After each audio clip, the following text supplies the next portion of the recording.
Good morning, this is Steve Chapman from Electronic World Publishing. We're here at the start of day 2 of APEX 2015 in the San Diego Convention Center. You won't be surprised to hear that it's another sunny day outside. It's also looking pretty enthusiastic in here. Yesterday was a busy day for everybody. It seems to be quite upbeat. And my first guest joining me today is Johnny Nichols. He's the National Sales Manager for North America of Samsung. Johnny, welcome. Thanks for coming Pleasure along. being here. Thanks for inviting me. I appreciate your early start. Yes, sir. Thank you. So I want to start by asking you just for a little bit of a perspective from Samsung's point of view about the market. Where's it been? Where's it going? What's happening right now?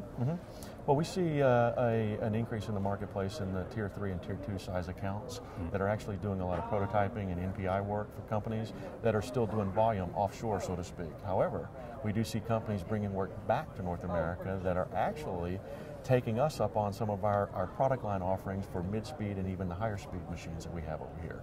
And we've been fortunate enough to win some business in Mexico recently that is in the high-speed range of equipment, but that's not to say that we're not actively pursuing the Tier 3 and Tier 2s that are using machines for high versatility applications that really need highest possible flexibility in a platform here on the state side, so to speak, inside in the U.S., but not necessarily down in Mexico.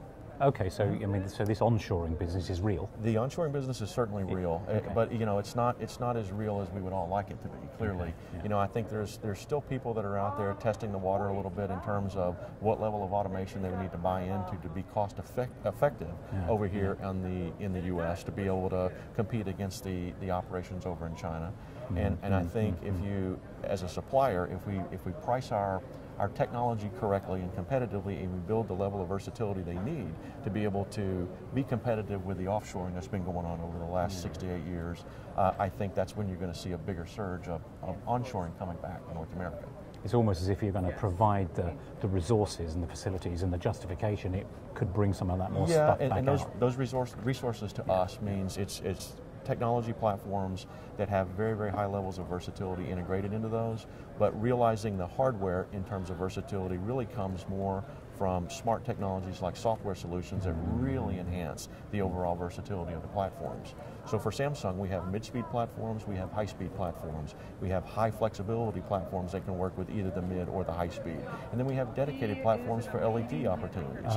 There's a lot of LED business out there. And there's been a slight recession in the LED marketplace, but for us, Samsung, we've had a lot of people take us up on our selective our more specialized LED platforms that enable us to have not only the versatility we're talking about, but they also embrace the smart technologies that we're talking about as well. For us, smart technologies is feeder technology, it's software, and it's hardware systems that have a very broad range of technical capability, and not just in terms of component range and things like that, but being able to do things like prediction, prevention, line monitoring, and things like that, all tied into master software solutions for us. Okay, yeah, and that's pretty good. I mean, going back to the LED side, you're not the first person in the last day or so to mention that LED's resurgent market. We're aware that there was a little dip, but it's just going to go, isn't it? It is the way forward. It's here now for sure. And it's only going to grow. At what rate? That's to be determined. Sure. You just really can't say for sure. But I think suppliers like Samsung, if we're ready to embrace not just LED technology, but big board applications and things like that. People today, 5 years ago, people were asking for 24-inch board size machines. Today, they're asking for machines that can handle boards in excess of 50 inches.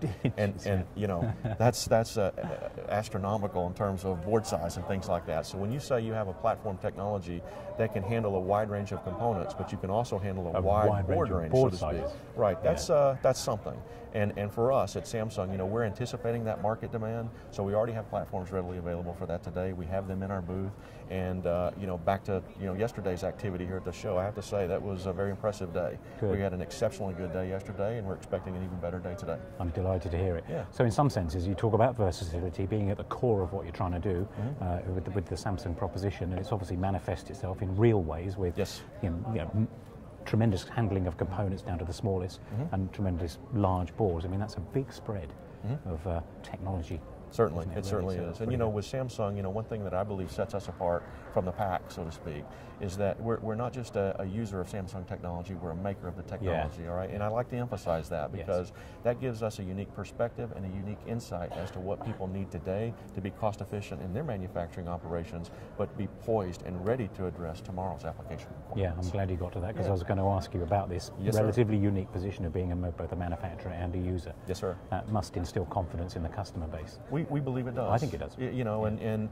you know, it's one thing to say you have the best technology in the marketplace, but if you can say you're using it to build your own electronics, and everyone, I think everyone here would pretty much give you the reassurance that Samsung technology from a consumer electronics standpoint is really as good as it gets, all right? And it's only that way because Samsung understands what it takes to make the equipment that makes the electronics and does it at a very high quality level and can do it very quickly when you need it, but also be ready to build applications or build technology that's special, that's coming online soon, but they take into account what kind of platforms are designed today to build the protos effectively, but also carry into the high volume production later on if you ever needed that. Brilliant. I look forward to seeing, you know, you guys building on that reputation, on that thing, and I wish you every success in 2015, but particularly here at the show. And really, thank you for joining me, Johnny. Thank you. We Great to appreciate meet you. it. Yes, sir. Thank you. Thank you. Cheers.